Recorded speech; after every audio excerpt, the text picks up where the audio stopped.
Izinga lentswela-ngqesho eMzantsi Afrika lisahleli kwawona maqondo aphezulu. Ingakumbi ulutsha lusahleli phantsi, lungapha komyinge wama-60 ekhulwini. uZimasa Ntsomi naye akaphangeli.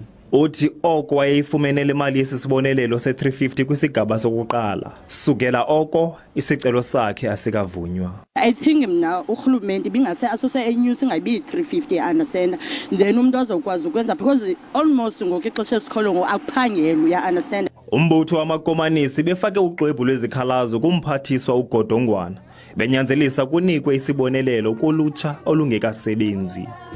Sithi ngumhlaba folo apho elungiselela zonke iimpula zikalujaca ezilicham lendlala nentlupheko zikwazi ususa ikati eziko. Kufuneka inyuke ke and ihambe idesise kwinkqubo esithi Universal Basic Income Grant. Ziyabethana ke izimvo zolutsha kule nyewe. Abantu abayifumani ngokulinganayo ngokufanayo, abanye abantu bayifumana, abanye abayifumani. Zibhiliyoni ezimbini ezibekelwe ubucala ukwenzela malunga nesixhenxe sezigidi sabantu bafumane kwezi zibonelelo se-R350. Thule Joka, kwiindaba ze-SABC eKapa.